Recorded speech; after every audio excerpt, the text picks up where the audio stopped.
Pokemon Infinite Fusion, an awesome fan game that lets you fuse any Pokemon together, even a bunch of Eevees. So let's see if our Eevee squad is able to beat this game. Here are the rules, and hit that like button to show your support if you enjoy the content. Now let's grab our starter Eevee. We name our character Penny because that is the character that has the most Eevees to my knowledge, and our rival Nemona. We face down a Pharaoh Seed double fusion, but our Eevee's built different. We didn't care about that steel typing nor the iron bars. We knock it out with a crit, which also leads us to getting knocked out ourselves, but hey, it's a win in my book. We quickly go through a fusion spree, fusing all the evolutions, but there's one issue. They still know normal type Eevee moves, which won't really help against round 2 Pharaoh Seed. Fortunately, we found a Haxorus, and now we have a secret move to beat Nemona. Pharaoh Seed now faces our Dragon Rage attack, which does 40 damage and doesn't touch, so iron bars doesn't go off, knocking Pharaoh Seed out and putting Nemona in her place. And we're so confident we go against Brock in a 1v2 where we were destroying his team until he brought out that ice move, which humbled us and we learned our lesson. Except we didn't, we're too stubborn to do that. So in round 2, despite him having another ice type move on hand, we Dragon Rage through it, winning our first badge. We end Team Rocket's little Mount Moon operation with a bang,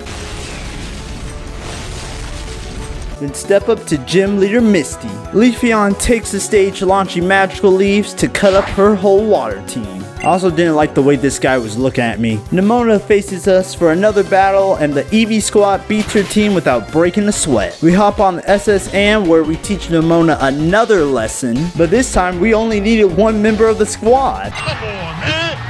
That's too easy! Now we have to face Lieutenant Surge's flying types that apparently pecked his enemies to paralysis, which is really funny. But those enemies must have been really weak because it only took one member of the Eevee squad and some Ice Fangs to freeze his whole team. After getting out of Rock Tunnel, we end up in Lavender Town's Pokemon Tower where Nemona's team once again didn't stand a ghost of a chance. But while we were beating her up, an old man got kidnapped, so we might as well save him. We go to Celadon for clues where we find a whole Team Rocket operation in the sewers. We face Big Boss Giovanni, who may be Ash's dad because he uses quite a lot of Pikachu fusions for his team. Despite a little back and forth, we still won, forcing him to retreat, allowing us to face off against Gym Leader Erica and her electric types. She sends out this really cool Dragonite fusion, but we obviously have the upper hand, so it's just a matter of time until... Did somebody say boom?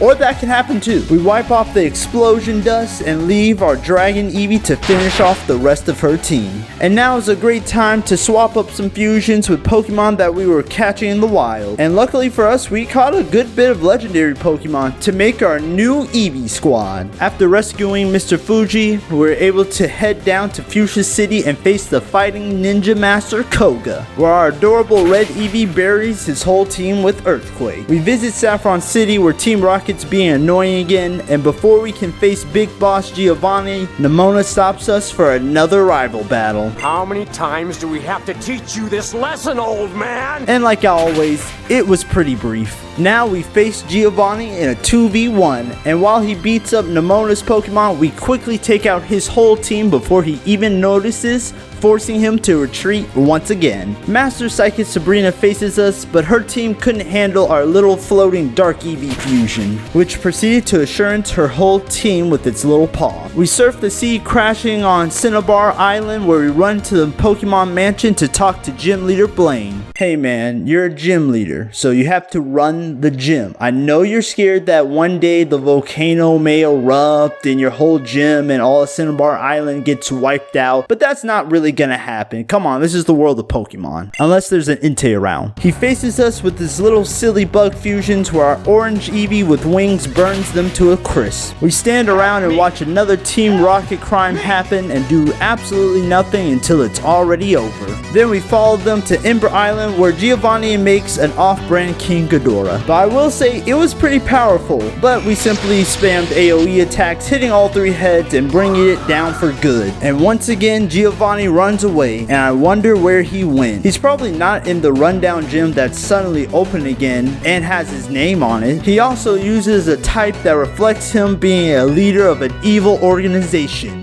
fairy types. But they have to face large light blue Eevee that can spam Flash Cannon, bringing both his Pokemon and himself to his knees, winning our final gym badge. Now we can head on to Elite. Oh, come on now, Nimona. A few moments later. Before we face the Elite Four, do you know that a like on this video guarantees that an Eevee will visit you to play? Well, now you do, and now you know what to do. To prep for whatever the Elite Four sends our way, we make some final fusions and get some coverage moves on our team, which didn't prepare us at all for Lorelei's team. Starting with this ugly Tentacruel fusion walling the hell out of our white Eevee and then destroying our red Eevee with Hydro Pump. Green Eevee finally ends it with Leaf Blade but gets burnt by Flamethrower. And let me remind you, this is only the first Elite Four member and half of my team is down. Purple Eevee takes down the Ice Dragon just to get beaten by some nerd. Light blue Eevee with long hair washes away the nerd just to get Sea Blasted by the nerd's cousin. Now it's down to our black Eevee, shocking the nerd's cousin with Thunderbolt, but she has another Ice Dragon, so we're screwed, is what I would have said if the Ice Dragon actually fought back. Fight back! Fight back! Bruno and his ghost team forgot that the Eevee squad ain't afraid of no ghost, so we were able to beat them after some back and forth. Then Agatha and her dragon type show up. First with her Royal Dragon beating white Eevee with Dragon Rush, but then black Eevee covers the world in darkness and green Eevee wipes the rest of her team out. Now we face the most powerful member of the Elite Four, Lance, who was running rock types and was a total pushover. Champion Nimona is our final challenge, and the Eevee squad was absolutely dominating with little to no effort. Then she does the most underhanded move that has ever happened in Pokemon history. This is something not one evil team leader would ever think of doing. On her final Pokemon, which is this ugly rock with ooze coming out of it, we go for the final blow, and she crashes the game. Such a sore loser, so of course we had to get our revenge. Green Eevee Leaf Blades her star thing, but Queen Bee's Earth Power blasts us down. Red Eevee punches a hole right through it with Fire Punch, and Purple Eevee deals with this Water Baby. Her Flower Dragon pedal dances Red Eevee, so White Eevee blasts it with Dragon Pulse. And this is the part where things get a little tricky. While White Eevee could definitely have blasted Ferrothorn to dust with Fusion Flare, the Water Baby left endless rain, so fire moves are decreased in power. But not only that, she also has a blue cannon with wings that must have no guard because this thing doesn't miss a damn air slash. Fortunately, our Midnight Savior Black Eevee shocks it down and then plunges Ferrothorn into endless darkness, making the Eevee squad champions. We also found this other Black Eevee here in this video, so go check it out and say hi to it.